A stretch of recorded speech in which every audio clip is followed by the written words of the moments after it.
رتبہ ہے، ضرورت ہے کسی فاحشہ لڑکی کے طرز کے ساتھ زنا کا کیا ہو رہا ہے، اپنے ایک سب میں محبت پھوٹ جانے سے درجہ بات ہے مسلمانوں نے ساتھ کیا ایسا کرنا سے نکلنے کا ہے.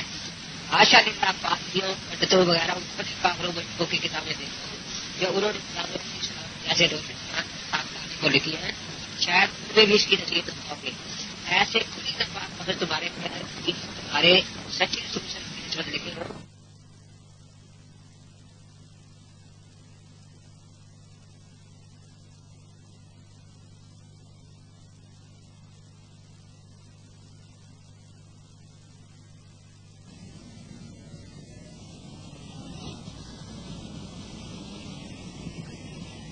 ایک بار تو میرے بہت احمد رضا نے یہ قرار کیا کہ اسماعیل دہلوی بعد اللہ کا ایسی ایسی گالیوں دیتا ہے جو کسی بڑے سے بڑے کاکر نے بھی نہیں دی، بلکہ چوڑے چمار تک کے ساتھ استعمال کر دیتا ہے. لیکن میں حیران ہوں یہ آج کے رسول جو اپنے آپ کو کہتا ہے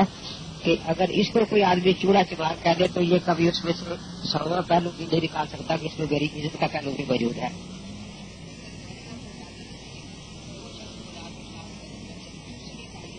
تعلیم بھی نہ ہو سکے جو بعد اللہ صاحب بکے کی حضرت چوڑے چمار ہے، بلکہ چمار سے بھی زیادہ ذلیل ہے. وہ یہی کہے کہ مر کر مٹی میں مل چکے ہیں اور ان کا کچھ بھی باقی نہیں رہا، حیات نبی کا انکار کرے.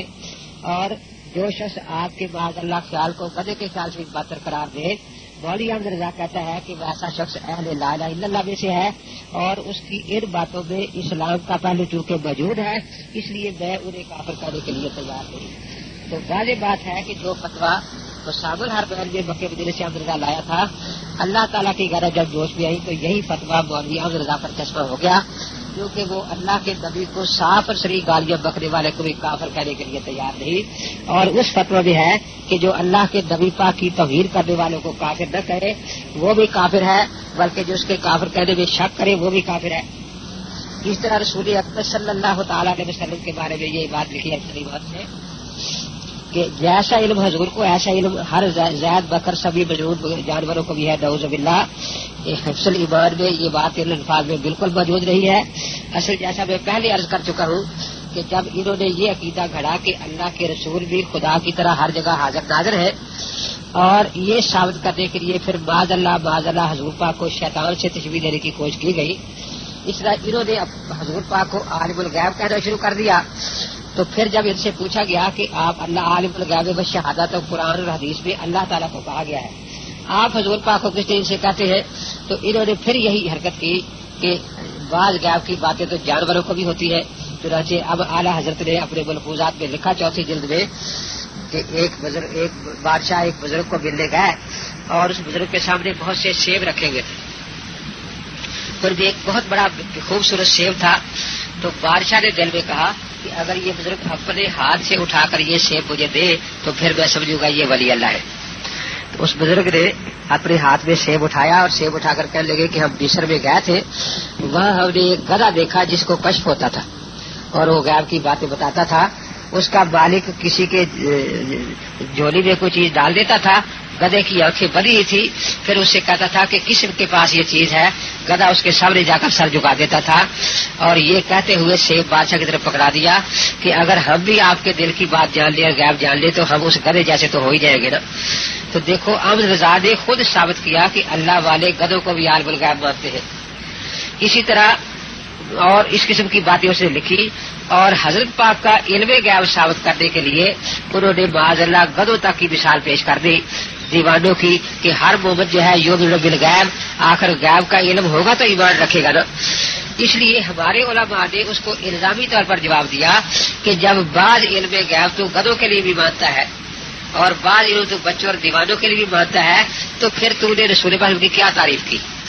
اب بجائے اس کے کہ اس کا جواب دیتا اس نے خام خواہ یہ الزام مکے میں جا کر لگا دیا کہ یہ تو مولانا تھانوی کا اپنا عقیدہ ہے. حالانکہ مولانا نے اپنا عقیدہ اسی کتاب میں آگے چند سطر کے بعد لکھا ہے کہ وہ علوم جو لازم نبوت تھے حضور پاک کو بتمام عطا فرما دیے گئے تھے. فرمایا تھا کہ تمام علوم جو نبوت کے لیے لازم وہ آپ کو عطا فرما دیے گئے تھے اور وہ علوم شرعی ہوتے ہیں. مثال کے طور پر یہ شرعی مسئلہ ہے کہ بکرا حلال ہے اور خنزیر حرام ہے. یہ نبی بتاتا ہے اور اس مسئلے کے شرعی جاننے کے لیے یہ ضروری نہیں کہ یہ بھی آدمی کو پتا ہو کہ کل خنزیر دنیا میں کتنے ہوئے اور کتنے ہو گئے، کل بکرے کتنے اور کتنے ہو گئے، وہ کہاں کہاں مرنے کے بعد ان کے بال اور سب کچھ کہاں کہاں پہنچی، ان باتوں کا تعلق علم شریعت اور علم نبوت کے ساتھ نہیں ہوتا۔ ہاں، علوم نبوت آپ پر کامل کر دیے گئے، الیوم اکملت لکم دینکم واتممت علیکم نعمتی ورضیت لکم الاسلام دینا۔ اس لیے مولانا تھانوی رحمۃ اللہ نے پھر اس بات کو تبدیل بھی کر دیا تھا، لیکن ابھی تک یہ احمد رضا کے چیلے اسی کو لے رہے ہیں۔ حضور صاحب کا مل کر مٹی ہو گئے، یہ اس میں شہید پر الزام ہے، حالانکہ ان کا مقصد صرف اتنا ہے کہ حضرت بھی فرمایا کہ میں مر کر قبر میں دفن ہو جاؤں گا، اور آپ کے قبر میں دفن ہونے کا کوئی کافر بھی انکار نہیں کر سکتا۔ مدینہ منورہ بھی آپ کا روضہ تر موجود ہے، اور مسلمان کافر یہ مانتے ہیں کہ حضرت پاک صلی اللہ تعالی وسلم روضہ پاک میں مدفون ہے۔ اس لیے دارالاشاعت میں تقویت الایمان میں اس جگہ یہی لکھا ہے کہ میں بھی ایک دن آگوش لحد میں سو جاؤں گا۔ آگے لکھا کہ رحمت العالمین صفت خاصہ رسول کی نہیں، تو وہ مولانا نے فرمایا کہ تمام یہ بات پوری نقل نہیں کی گئی۔ آگے مولانا نے فرمایا ہے کہ اللہ کے نیک بندے بھی اس دنیا اور آخرت میں اللہ کی رحمت کا سبب بنتے ہیں، اور بریلویوں کو اس پر اعتراض کرنے کا کوئی حق ہی نہیں، کیونکہ یہ حضرات صاف اپنی کتابوں میں لکھتے ہیں۔ دیوان محمدی میں لکھا ہے کہ غلام فرید صاحب چاچڑ شریف والے رحمت العالمین ہے، بے شکل رحمت العالمین خود صدر الدین احمد۔ آگے ہر مخلوق چھوٹا ہوا جماعت سے بھی زیادہ ذلیل ہے، یہ حضرت پاک کا اس کی کرامی کتاب میں موجود نہیں، لیکن مولوی احمد رضا کہتا ہے کہ یہ حضور پاک کے بارے میں کہا گیا ہے۔ اس کے بعد پھر کہتا ہے کہ میں اس آدمی کو کافر نہیں کہتا جو معاذ اللہ حضور پاک کو چمار سے بھی زیادہ ذلیل کہو۔ اگر کوئی آدمی یہ کہہ دے کہ احمد رضا چمار سے بھی زیادہ ذلیل ہے اور اس میں احمد رضا کا نام لے، تو بریلوی فوراً اس کے خلاف شور مچائیں گے۔ لیکن بریلوی ایسے گستاخ ہے کہ اللہ کے نبی کے بارے میں جس شخص کے بارے میں وہ کہتے ہیں کہ یہ بات اس نے حضور پاک کے بارے میں کہی ہے، اس کو کافر کرنا احتیاط کے خلاف سمجھتے ہیں۔ اگر سب انبیاء ناچیز سے کبھی یہ بھی مولانا شہید کی بات ہے، اور مولانا شہید کو وہ کافر نہیں کہتا۔ اگر اس میں کفر ہے تو پہلے احمد رضا کو کافر کرنا پڑے گا، اور پھر اس میں شہید حضرت کی باری آئے گی۔ آگے لکھا ہے انبیاء اپنی امت میں اگر ممتاز ہوتے تو علوم ہی بھی ممتاز ہوتے ہیں، باقی رہا عمل اس میں بسا اوقات امتی مساوی ہو جاتے ہیں بلکہ بڑھ بھی جاتے ہیں۔ یہاں حوالہ نقل کرنے والے نے بہت بڑی بے ایمانی کی ہے کہ لفظ یہ تھے کہ عمل میں بسا اوقات بظاہر امتی مساوی ہو جاتے ہیں اور بڑھ بھی جاتے ہیں۔ اب دیکھیے یہاں بظاہر کے لفظ سے بتایا جا رہا ہے کہ نبی کے عمل سے کسی امتی کا عمل کبھی بھی نہیں بڑھ سکتا، بلکہ ہمارا سلطنت علماء دیوبند کا عقیدہ ہے کہ اگر غیر صحابی احد پہاڑ کے برابر سونا خیرات کرے اور صحابی ایک کھجور خیرات کرتے اس کا ثواب اس کے برابر نہیں ہو سکتا، تو اللہ کے نبی کی ایک تسبیح کے برابر پوری امت کا ثواب کبھی بھی نہیں ہو سکتا۔ لیکن انہوں نے لکھا کہ بظاہر یہ ہوتا ہے کہ مثلا معراج کی رات حضرت پر نمازیں فرض ہوئی اور آپ نے کل 15-16 سال نمازیں پڑھی، لیکن آج کتنے مسلمان ہیں جنہوں نے 60-70 سال 5 نمازیں پڑھی ہیں، تو گنتی میں تو بظاہر یہ زیادہ ہی گری جائے گی۔